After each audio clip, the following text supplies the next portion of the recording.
Everyone, कैसे हैं आप सभी। आई होप आप सभी अच्छे होंगे। दोस्तों, IBPS RRB PO का एग्ज़ाम अब बहुत नज़दीक आ गया है। 4 से 5 दिन अब आपके पास बचा हुआ है। बहुत सारे लोग ऐसे होंगे जिसका मार्क्स 30, 40, 50 आ रहा होगा।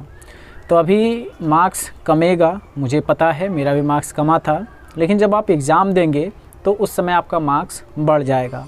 मार्क्स कम होने के कारण भी हैं कि अभी आप लोग जो मॉक टेस्ट लगा रहे होंगे उसमें क्वेश्चन डिफ़िकल्ट लेवल का सॉल्व कर रहे होंगे।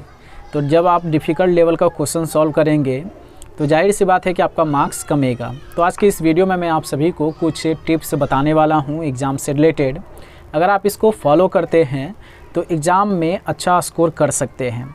दोस्तों, एग्ज़ाम में सभी क्वेश्चन अटेम्प्ट करने की ज़रूरत नहीं है। कुछ क्वेश्चन आपको वहाँ पर छोड़ना भी होगा। अगर आप वहाँ पर लग जाएंगे कि मैं काउंट में बहुत अच्छा हूँ तो 40 में 40 बना करके आऊँगा, या मैं रीजनिंग में बहुत अच्छा हूँ तो 40 में 40 बना करके आऊँगा, तो उन्हीं कैंडिडेट का सिलेक्शन होने से रह जाता है, नहीं हो पाता है। तो इसलिए ओवर कॉन्फिडेंस भी नहीं होना है। एग्ज़ाम क्लियर करना है और एग्ज़ाम क्लियर करने के लिए जितना मार्क्स आपको चाहिए उतना मार्क्स एग्ज़ाम में स्कोर करके आना है। तो कुछ फिर से मैं आपको रिवीजन करा देता हूँ। पजल और सीटिंग अरेंजमेंट मिला करके 25 क्वेश्चन आपसे पूछे जाएंगे। इनक्वालिटी रहेगा 5 नंबर का, सिलॉक्स रहेगा 5 नंबर का, डायरेक्शन डिस्टेंस रहेगा 1 नंबर, ब्लड रिलेशन रहेगा, मीनिंगफुल 1 नंबर रहेगा। तो ये सब मिला करके आपका रीजनिंग 40 मार्क्स हो गया। और इसके बाद मैथ में अगर हम बात करते हैं तो DI में 15 क्वेश्चन DI से रहेगा, अप्रॉक्सीमेशन से रहेगा 5 क्वेश्चन, रॉन्ग नंबर सीरीज़ या फिर मिसिंग नंबर सीरीज़ से 5 क्वेश्चन रहेगा, क्वाड्रेटिक इक्वेशन से रहेगा 5 क्वेश्चन और अरिथमेटिक से रहेगा 10 क्वेश्चन। तो कहाँ से दोस्तों मार्क्स आपको मिलेगा और एक्चुअल मार्क्स मिलेगा, उसमें गलती आप नहीं करेंगे। तो सबसे पहले आते हैं हम रीजनिंग में। तो रीजनिंग में दोस्तों इनक्वालिटी और सिलॉक्स, अगर ये 5-5 क्वेश्चन रहेगा एग्ज़ाम में, और रहेगा ही, ठीक ना, हर एक शिफ्ट में ये क्वेश्चन आपको देखने के लिए मिलेगा। 5 का बंच रहेगा या फिर आगे पीछे रहेगा। तो 10 नंबर अगर आपको मिल रहा है रीजनिंग में तो ये परफेक्ट नंबर होना चाहिए। इसमें अगर आप एक भी नंबर अगर गलत करते हैं तो फिर 1 नंबर आपको दूसरी जगह से फिर लेना होगा। तो इसमें गलत नहीं करना है। 10 ये मार्क्स आपको आना ही चाहिए रीजनिंग में, ठीक है। उसके बाद आते हैं मैथ में। तो मैथ में दोस्तों क्वाड्रेटिक इक्वेशन, ये 5 क्वेश्चन अगर आपसे पूछा जाता है तो इसमें मिनिमम 4 क्वेश्चन आपका सही होना चाहिए। ये सब क्वेश्चन दोस्तों ऐसा क्वेश्चन है कि नंबर आपको इसमें बढ़ाता है।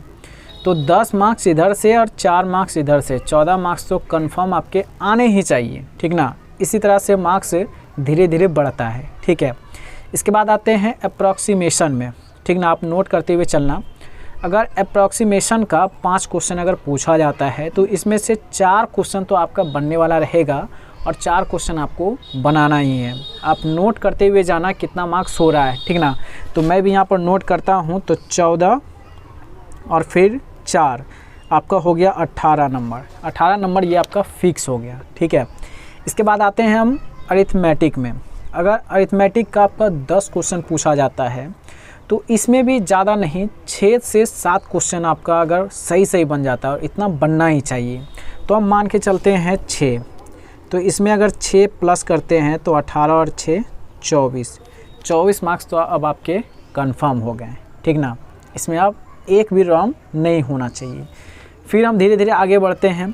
अगर आगे हम बढ़ते हैं तो अब आ गया पजल और सीटिंग अरेंजमेंट। पजल और सीटिंग अरेंजमेंट अगर 25 क्वेश्चन पूछा जाता है, यानी 5-5 का बंच अगर रहता है, तो इसमें से 3 आपका सही होना चाहिए, एक सीटिंग अरेंजमेंट। और पजल अगर पूछा जाता है 2 तो 2 के 2 पजल सही होने चाहिए। सीटिंग अरेंजमेंट बोगल रॉन्ग होता है। अगर आपसे पूछ लिया जाता है 25 से 30 एक ही रॉ में अगर बैठता है, 25 से 30 या इससे ज़्यादा, तो ये कुछ लोग कंफ्यूज हो जाते हैं या फिर एग्ज़ाम में समय नहीं रह पाता है, तो कुछ लोग इसको छोड़ते हैं। तो सीटिंग अरेंजमेंट और पजल से अगर 25 क्वेश्चन पूछा जाता है तो इसमें से 15 क्वेश्चन, यानी 15 3-3 के बंच, 15 क्वेश्चन तो आपके सही होने चाहिए। तो 24 और 5 29 और 10 39 नंबर अब आपके फिक्स हो गए हैं। आप देखते जाओ कि कैसे आपका नंबर धीरे धीरे इंक्रीज़ कर रहा है, ठीक ना, कहाँ से आपका नंबर बढ़ेगा। फिर हम आते हैं DI वाले पोर्शन में। तो DI वाले पोर्शन में DI का अगर 15 क्वेश्चन अगर पूछा जा रहा है तो DI में भी 10 क्वेश्चन ऐसे रहेंगे जो आपके बनने लायक रहेंगे, ठीक ना। 5 क्वेश्चन ऐसे रहेंगे जो नहीं बनेंगे, लेकिन 10 तो मिनिमम, कम से कम 10 तो आपके बनने ही चाहिए। तो 10 अगर और इसमें ऐड हम करते हैं तो कितना हो जाता है, 49 नंबर हो जाता है। अब आप देखो कि आपका 49 नंबर ईजी वे में आ जा रहा है, ठीक ना। आपको कुछ नहीं करना है, सिंपल वे में बनाते हुए चलना है। तो ईजी वे में भी अगर आप बनाओगे तो 49 नंबर तो अब आपके पास हो गए। अब कितना नंबर और चाहिए, तो अब चाहिए 10 से 15 नंबर, यानी 65 का टारगेट अगर आप लेकर के चल रहे हैं तो, ठीक ना। अब 15 नंबर कहाँ से आएगा, तो 15 नंबर आएगा दोस्तों ये छोटा छोटा जो मैंने छोड़ दिया है।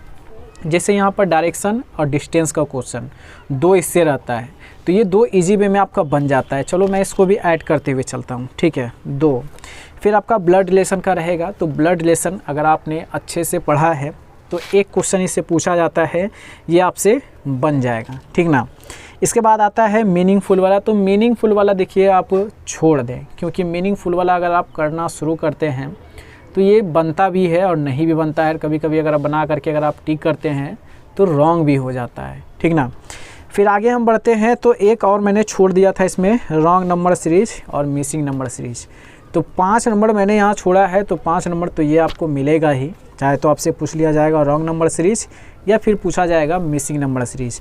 तो 5 नंबर और इसमें ऐड करते हैं तो कितना हो गया, 8 और अगर हम इसमें ऐड करेंगे तो 57 नंबर अब आपके पास आ गया, ठीक है। और कितना नंबर चाहिए, तो 8 नंबर चाहिए। अब 8 नंबर आप कहाँ से लाएंगे, तो 8 नंबर लाएंगे दोस्तों जो आपने छोड़ा है। पजल और सीटिंग अरेंजमेंट में जो आपने छोड़ा है इसको आप करने की कोशिश करेंगे।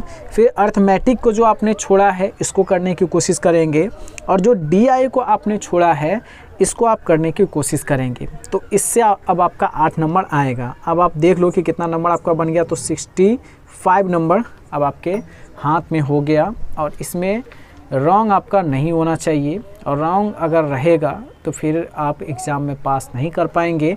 आपका एक्यूरेसी इसमें बहुत ज़्यादा मेंटेन रहेगा, 99% एक्यूरेसी अब आपको रखना पड़ेगा PO वाले एग्ज़ाम में अगर आप क्वालिफाई करना चाहते हैं तो इस तरह से एग्ज़ाम में आपका रहना चाहिए माइंड सेट। अगर इस तरह से माइंड सेट अगर आपका रहेगा तो आप एग्ज़ाम पास कर जाओगे, ये मेरा गारंटी है।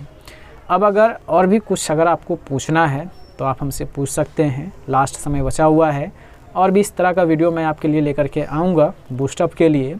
फ़िलहाल इस वीडियो में बस इतना ही। इसी तरह के वीडियो देखने के लिए आप हमारे चैनल को सब्सक्राइब कर सकते हैं, और अभी तक इस वीडियो को लाइक नहीं किया तो फटाफट वीडियो को लाइक भी कर दीजिए। चलिए फिर मिलते हैं। Thank you all of you.